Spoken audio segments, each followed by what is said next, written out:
Hi there, and welcome to the Whiskey Row History Show. I'm Ron Williams, the Yavapai County Constable for Prescott Precinct. With me is my partner in crime, Bradley G. Courtney. The Whiskey Row historian. Crime fighters and crime.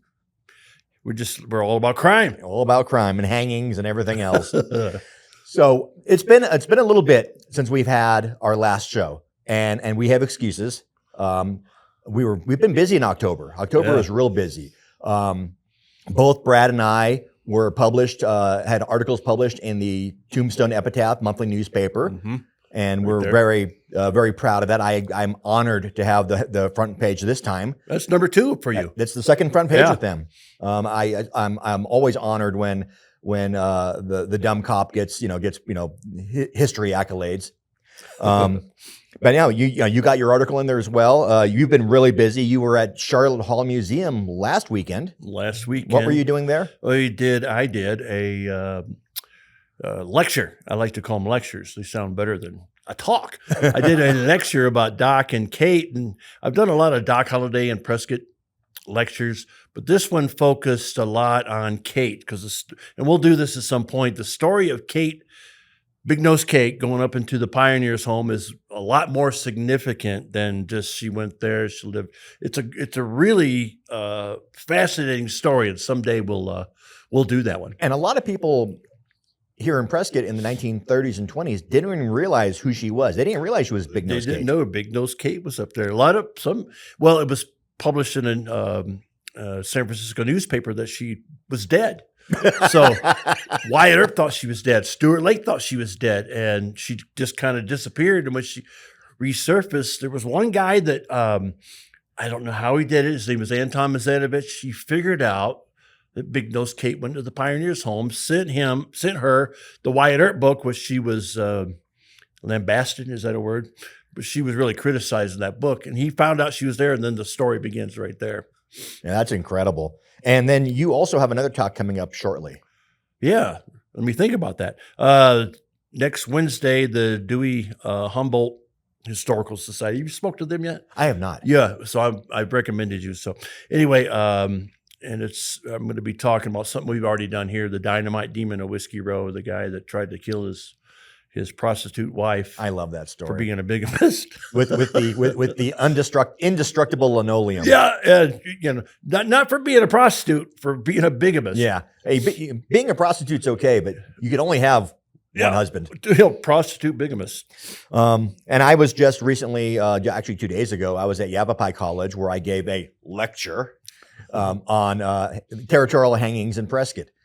Which was again a full house, and it was a lot of fun. People love that stuff. They do, and thank God they do, because I have it all in my head, and I got to get it out some way. Got to get it out. And then October was Eldorado Days in Tombstone, Arizona. Our regular yearly, bi-yearly foray. We go down there twice a year, usually the whole group of us. And it was Eldorado Days, 96th or 97th annual. Yeah, and we scored. The Whiskey Row Social Club and Historical Society, there was 20 of us down there from Prescott, and probably another 10 non-Whiskey Row Social Club individuals down there. Right. But the 20 of us went down there, and had an entry in the parade, and we got the Grand Marshal's Award. The blue ribbon, baby. The blue ribbon. And we won. We walked. Hey, nobody walks as well as we do. It was because you and I held the banner. That's right. We need to do that next time. But no, it's been busy. You were on vacation for a couple of weeks, and so we got a little behind on our shows, but we're back now. And we have one of my favorite topics today, and we're going to be talking about a Yavapai County lawman. And everybody knows Wyatt Earp, everybody knows Bat Masterson, Wild Bill Hickok. If you're a deeper dive into history, you may know about Texas John Slaughter, or you may know about Dallas Stoudemire. But there are so many lawmen in Old West history who were every bit the lawman that Wyatt Earp was, or any of these guys were, but somehow never got any recognition, and nobody knows who they are. And every bit, and sometimes, some ways more. And sometimes more. And this guy you're going to be talking about, I heard you talk about him, I think it was to the Western Heritage Center at one point, the Constable's History. And I just remember my jaw dropping about this guy and go, I didn't know all this stuff. So I'm going to be a lot of jaw dropping today, just listening to you. I have quite a man. So today we're going to talk about Jim Roberts.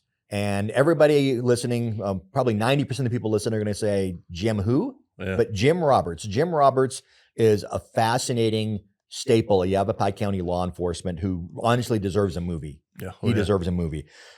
He was born August 2nd of 1859. So right just before the Civil War started, he was born. He's born in Missouri. And I'll be honest, I don't know much about his early life. What I do know is that he surfaces in Arizona in 1887. And he is in kind of central east Arizona, in the area of, southeast Yavapai County, Graham County, that area. And he gets involved with the Pleasant Valley War, or as it's alternately known sometimes, the Tewksbury-Graham War. It was kind of the Hatfield and McCoys of Arizona, which is very famous. So yeah, if you know Arizona history, the Pleasant Valley War is a massive family feud that lasted 10 years. There was something like 35 to 50 people killed. It was every bit as traumatic and dramatic as the Hatfield McCoy thing. It really was. For Arizona, yeah. It was. It drew in, all kinds of folk, not just the Tewksburys and not just the Grahams, but I didn't realize this until I was prepping for the show. Apache County Sheriff Commodore Perry Owens and the Blevins family, they're involved in it. That's a cool name. I know. Commodore Perry Owens. I know. And was Commodore his first name? What I wondered, was he a Commodore or was that his name? Was he a Commodore or was his first name? I'm named your Commodore and my second son, he's named Private. That's a cool name. But Commodore Perry Owens and the Blevins family, a lot of people know that story. They were involved in the Pleasant Valley War.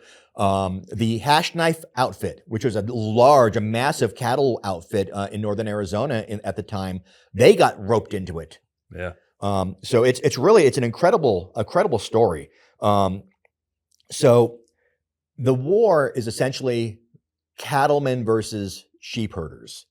And it started originally when it first started. Before it started, the Tewksburys and the Grahams were on the same side. They took there was a new larger cattle outfit that moved into the Pleasant Valley region, and the Tewksburys and the Grahams were allied against this larger cattleman because he was taking over their land, their pre-grazing lands and everything else.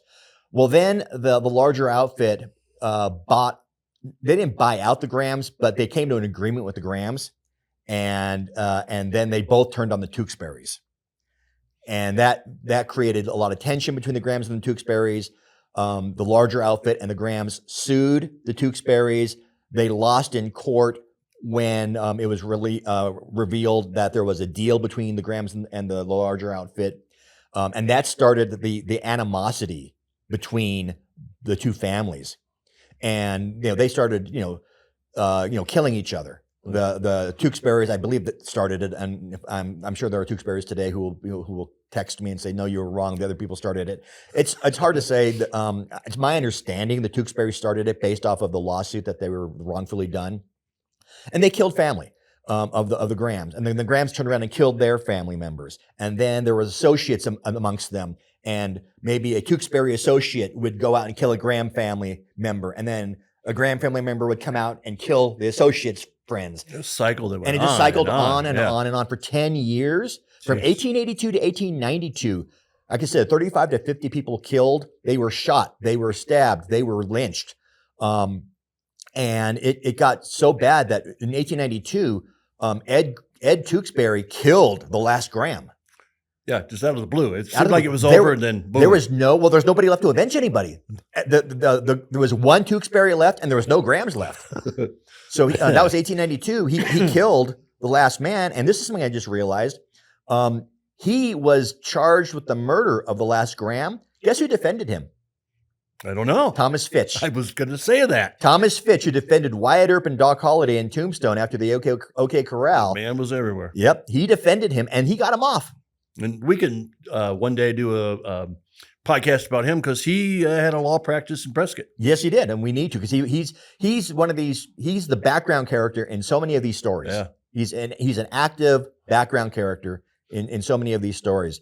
But no, so it was there was one guy left, and Ed Tewksbury, he died in 1904.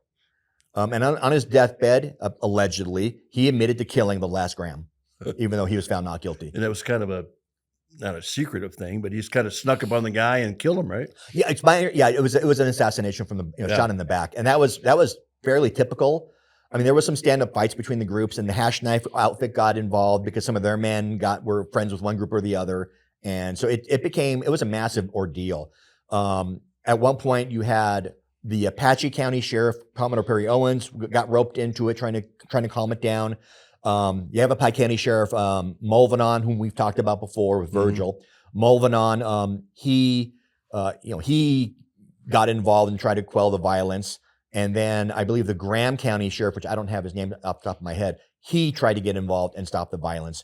And it was almost impossible because it wasn't a stand-up fight. It was a lot of ambushing and murders and Right. horrible doings. Yeah. How do you stop that? Eventually, you just run out of people. Yeah. So anyway, it ended in 1892, excuse me. But during all this is when Jim Roberts appears on the scene. And some of this, and I'll differentiate what is known by fact and what is known by family history, because the Roberts family donated a lot of artifacts to the Yavapai County Sheriff's Office back when I was a deputy, and they shared a lot of their stories with us. And some of these stories can't be proven. There's Right. but it's family information handed down through the generations, and some of it can be proven. And I always tell other aspiring historians that, family histories, when you read them, you go, well, it must be true. But I've learned you really got to be careful with family histories because they're slanted. Yes, and I will, and we talk about Jim here today. I will differentiate what we know for a fact and what the family, or what the family has passed down through family history, and the few times that it's refuted, I'll mention that as well. Yeah.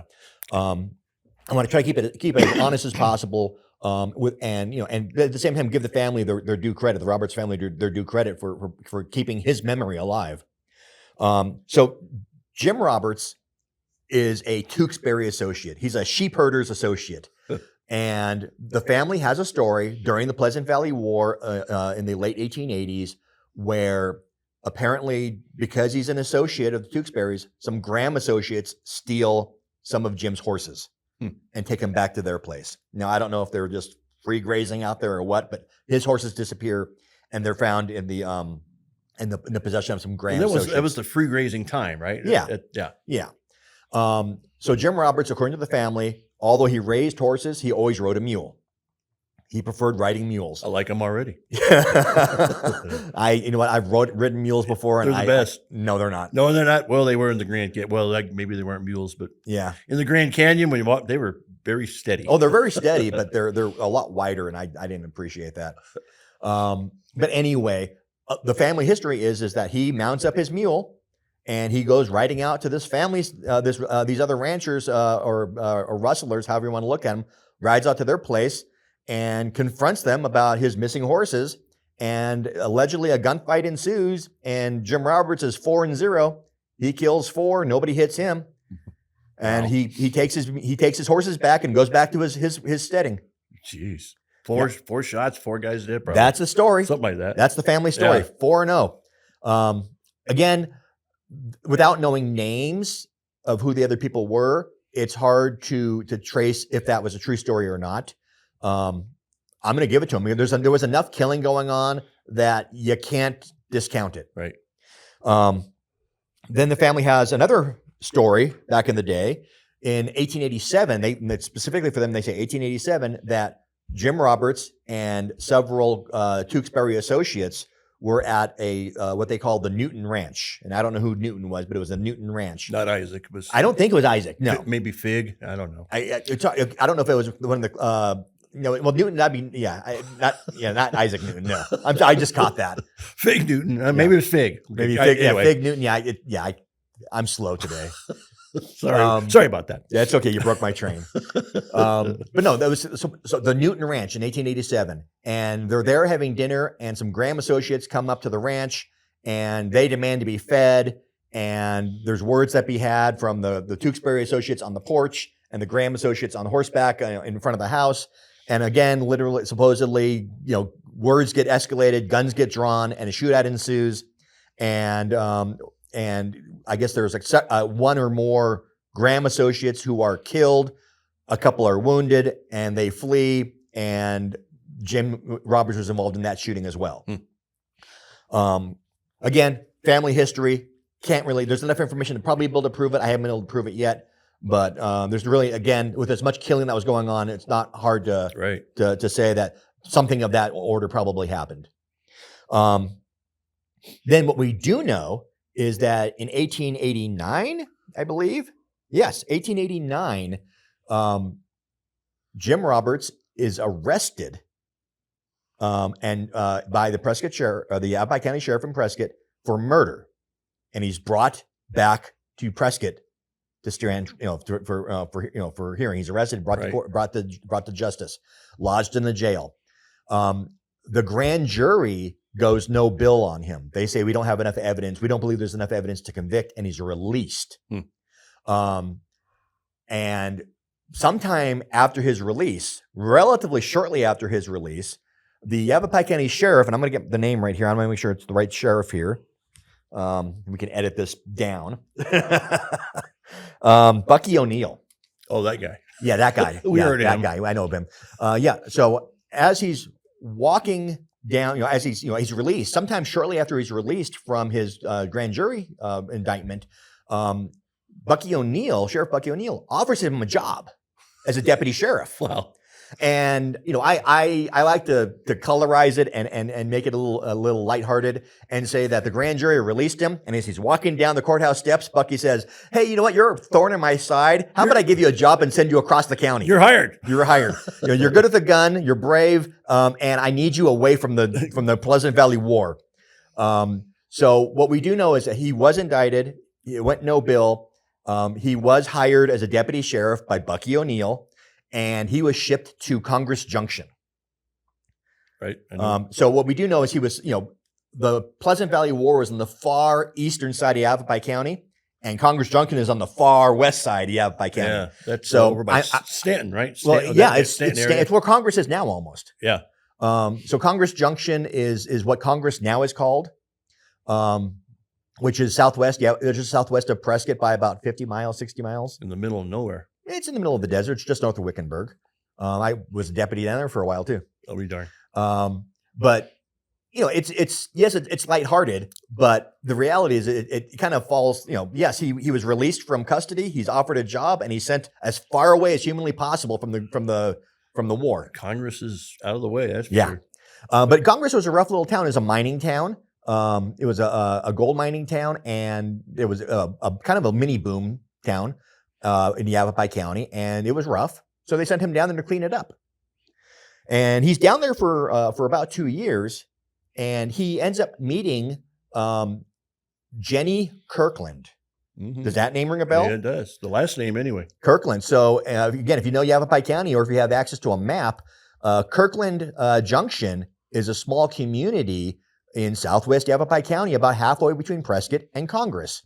And her father founded the town, or the community. That's where Virgil Earp homesteaded. And Virgil Earp homesteaded in Kirkland Valley in the late 1890s, early 1900s. Right. But William Kirkland founded the community. Jenny was his youngest daughter, and she met Jim Roberts, and they fell in love. And in November of 1891, November 17th of 1891, they were married. Anniversary's coming up. Yeah, their anniversary's coming up. It's going to be, I don't know, 100 and something years. Do your math. 120 years. I'm not going to do the math right now. But they get married. She's 22 years old. He's 32. They stayed married their entire life. Spoiler alert. He stays in Kirkland for another year or two. And eventually, the new sheriff he transfers him to the next big boom town, Jerome. Okay, yeah. So in 1892, Sheriff Munns transfers Jim Roberts from Kirkland or Congress Junction to Jerome. And for those of you who know, Jerome is a mountaintop town. It looks like it's falling off the mountain at all times. And that was a real boom town. And it was a real boom town. Jerome had 10 to 15,000 people. Mhm. It was a copper mine. And it was a big copper mine. United something. United something. United Verde? United Verde. I It was think so. United Verde mine. And it was a massive endeavor. It was at one point considered by 1892, it was considered one of the biggest cities or towns between, Mississippi and Pacific. Right. So it was big. It was what Tombstone was in the 1880s. Jerome was in the 1890s. So Jim Roberts gets sent there, and there's actually a great picture, and I'll put it up. So the sheriff's office has his gun and his badge, and it's on display at the sheriff's office.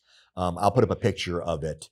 But he had a Colt Peacemaker and a great 7-point badge that says, Deputy Sheriff Yavapai County Jim Roberts, and on the back it gives the date that it was issued or that it was made for him. Wow.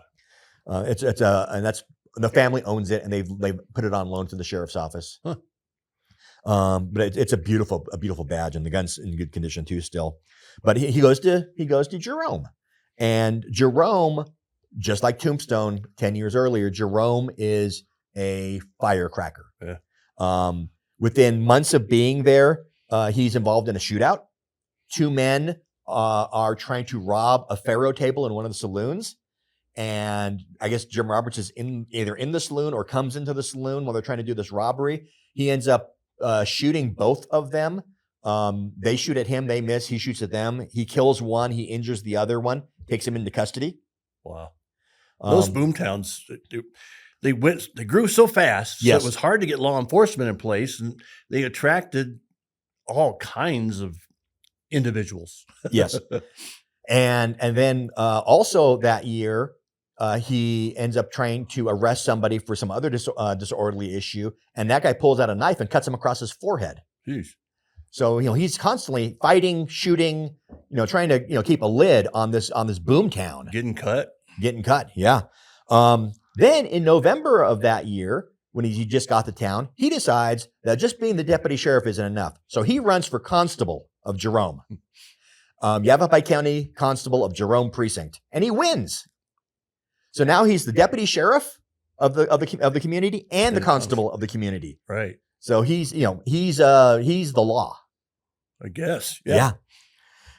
So it's life is going pretty good. Him and his wife have several kids. Life is going pretty good there. And there are a couple stories that I'll bring up that I don't trust the veracity of them.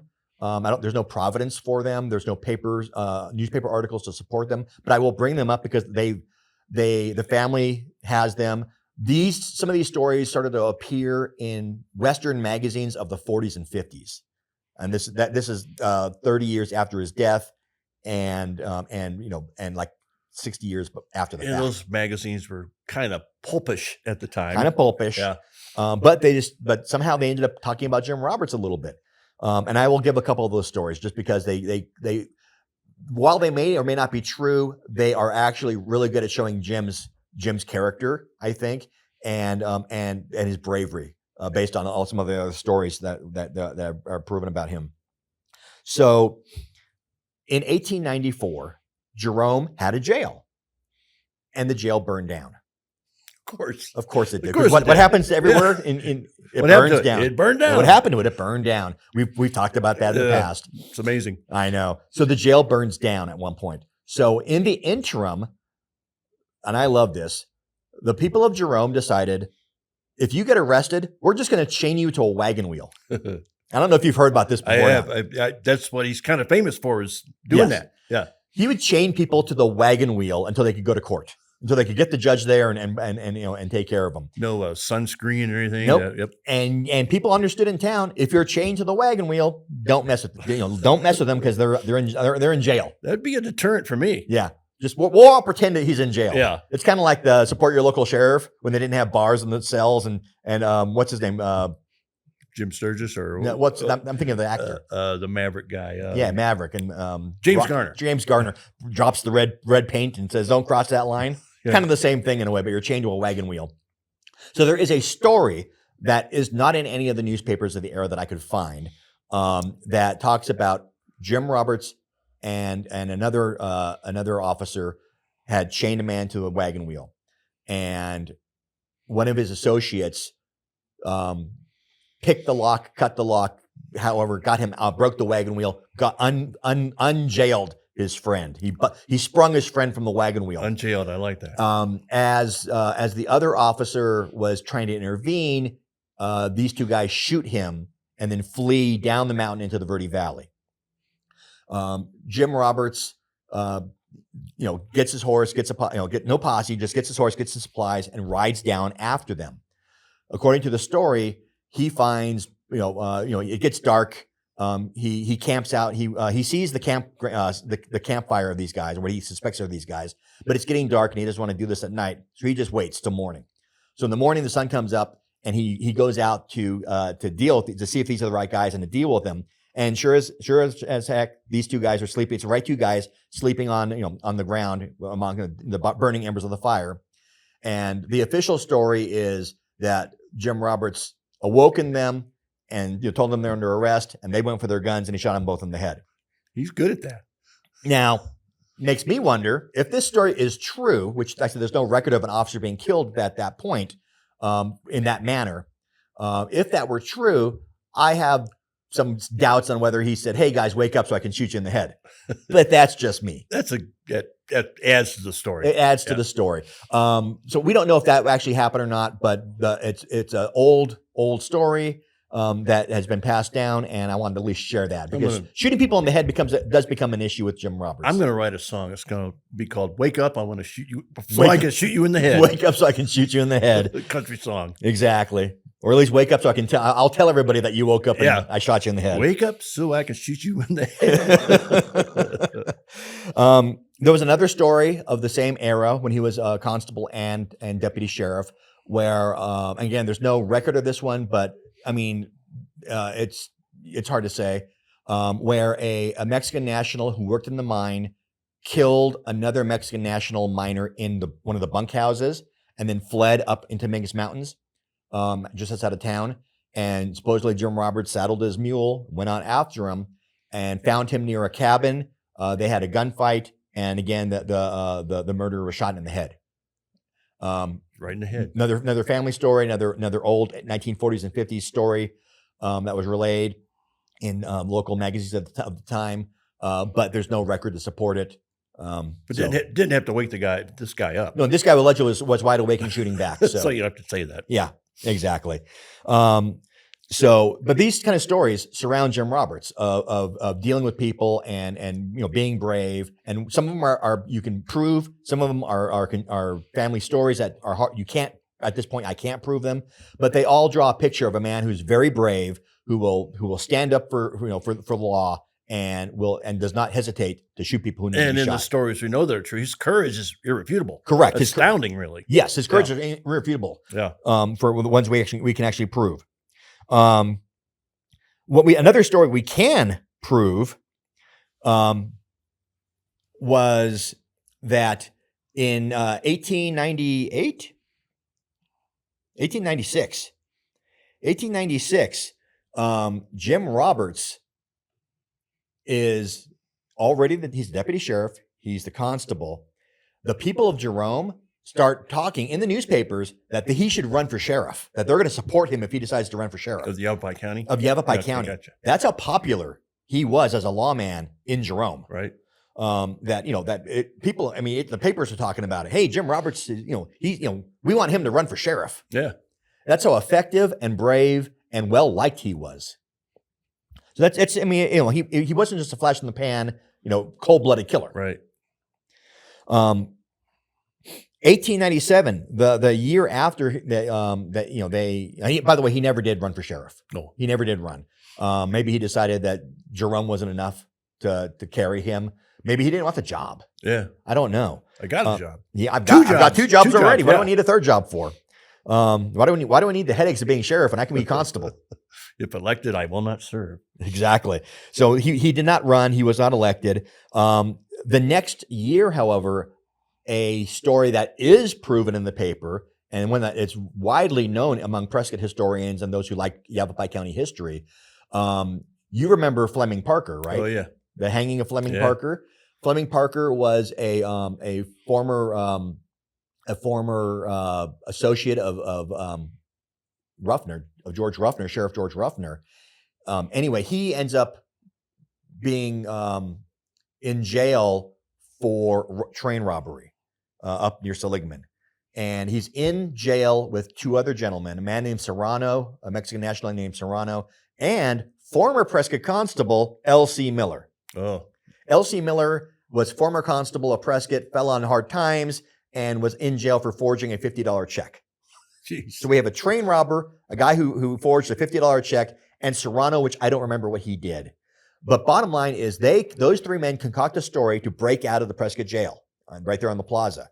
And they do. They convince the jailer to open the cell and let them get the bucket so they clean up a mess in the cell. And when he opens up the cell door with the bucket, they bum rush him. They overpower him. They take his pistol from him. They grab a rifle from the jailer's office, and they lock him in the cell. And they flee. They run down the stairs to head out the main doors. Unjailed. Unjailed. They unjail themselves, and they unarrest themselves.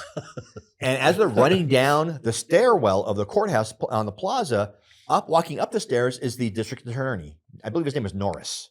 I could be wrong on that. And Fleming Parker shoots him and kills him on the stairs, thinking he's Sheriff Ruffner. Wow. So he thought he killed the sheriff, but he killed the county attorney instead. They run across the street. Across the street on the north end of Cortez Street. North end of Goodwin Street there to the Plaza Stables. They steal two horses.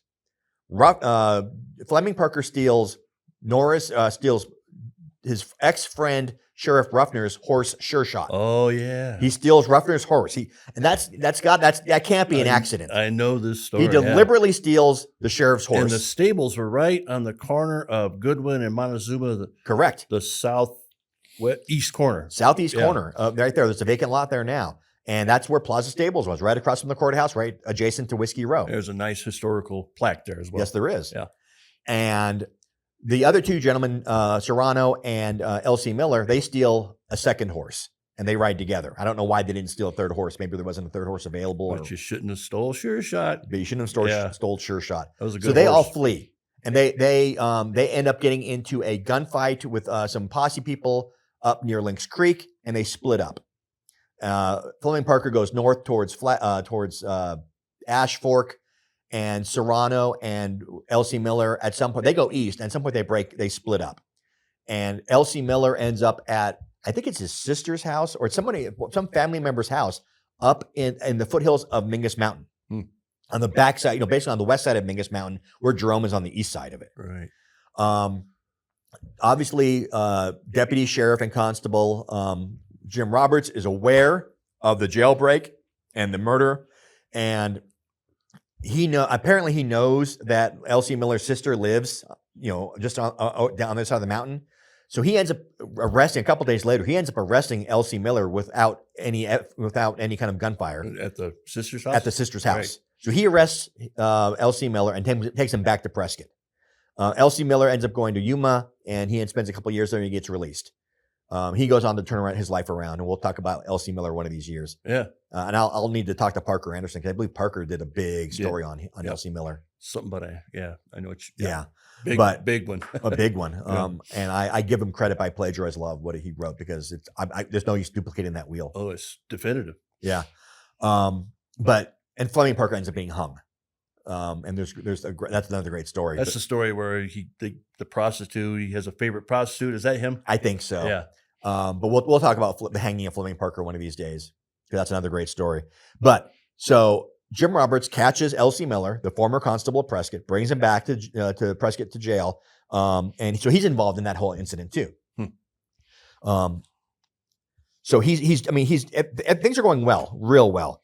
But in 1898, just a few months after that incident, Jim Roberts decides to resign. He resigns as deputy sheriff and he resigns as constable, packs up his wife, packs up his family, and they move to Martinez, Arizona, which is a fly-speck, flash-in-the-pan boom town just outside of Congress. Wow. So when you're coming down Yarnell Hill and you're going towards Congress, Right. and you have the Arrowhead Bar there, and you have the Texaco station, right before that is where Martinez was. There's a Martinez wash, and that's where it was. Huh. It's not even a ghost town then. It's nothing. It's it was nothing there now. and it's gone. For some reason, he goes there. I'm not sure why, but he tells everybody I'm going to Martinez, and he leaves.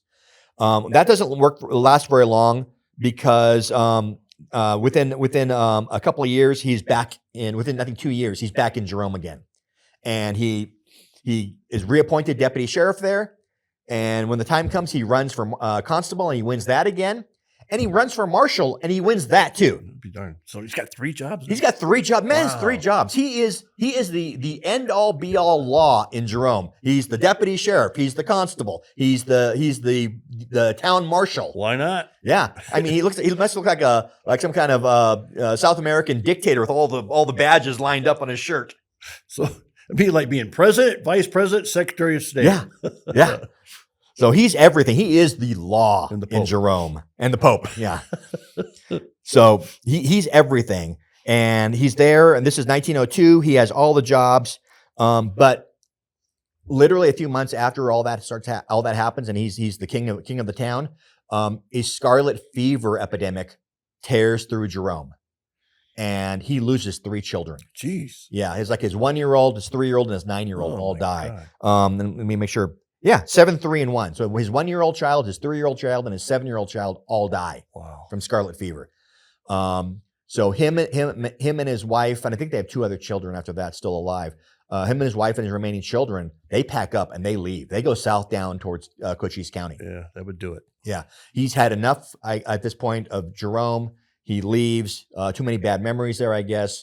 And they go down, and he spends the next 20 years as a deputy sheriff or police officer for Cochise County, in Douglas, in Bisbee, in Tombstone.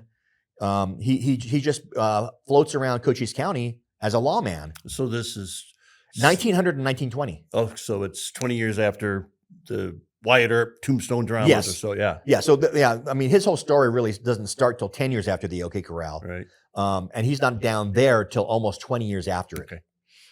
So yeah, the whole Earp thing is ancient history. It's 20 years ago. Yeah. Another connection. Yeah, but another connection, another Yeah. Tombstone Prescott connection. Right. He's down there as various lawman positions down there for several years. But in the 1920s, he comes back to Yavapai County, and he gets at this point, he's in his 50s. He's in his 60s. He's in his 60s. They moved back up to Clarkdale at this time, which is at the foot of the mountain where Jerome is. So Jerome's on top, is the mining copper town. Clarkdale was the smelter town down below. And it was another company town. Right. And so he moves to Clarkdale, and which Clarkdale still stands, and it's still a really, really quaint little town. This is where the fun begins. This is where the fun begins. And you're thinking, my God, the man's 60 odd years old. How's the fun begin now? But he comes back to Clarkdale, and he's made an unpaid deputy sheriff for Clarkdale. He's like a reserve. Wow. He's 60 odd years old. Just a hobby then. Yeah, it's a hobby. He's 60 odd years old, and he is an unpaid deputy sheriff walking the streets of Clarkdale. Wow. Now, whether it's a real job kind of where he's actually doing police work, or if it's just kind of an honorary position, it's hard to say. But I think what the next story shows, there was a lot more than honorary to him. So I need to make sure I get this one right, because this is important. So we're talking Thursday, June 21st, 1928. Okay. Jim Roberts is 68 years old. He's going to be 69. He's 68 years old. He's almost my age. A year younger than you. What? What? And I'm going to throw a picture up of him, but he looks a lot older than you. Thank you. He looks a lot older than you. It was, he didn't have your healthy lifestyle. Right. Yeah. Uh-huh. I want to see that picture. But he's 68 years old, June 21st, walking the streets of Clarkdale, as an unpaid deputy sheriff.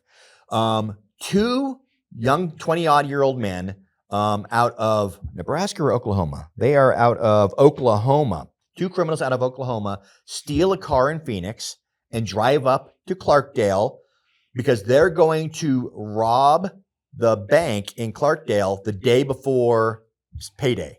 This is amazing. From horses to cars, this guy has lived through horses to buggies to actual cars. Wow. 1920s gangster era, Model Ts, I guess they'd be cars. And so they steal a car they somehow go from Oklahoma to Phoenix. They steal a car in Phoenix. They drive up to Clarkdale because Friday is payday for the miners. There's like $60,000 of payroll in the bank.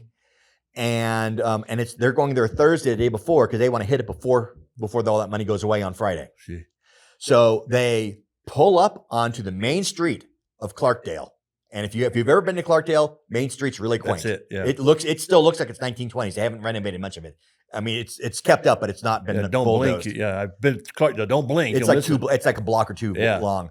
But they pull up in front of the bank. They leave the engine running, and they both go into the bank and hold it up. The usual masks on the face, guns in hands. Give me all your money. This is a stick up. And they think they have this all down pat. This is they know what they're doing. We saw how to do it on TV. They saw how to do it. They heard about it on the radio. They didn't know TV yet. Yeah, they have TV yet. I saw a movie once. I saw a silent film on this once.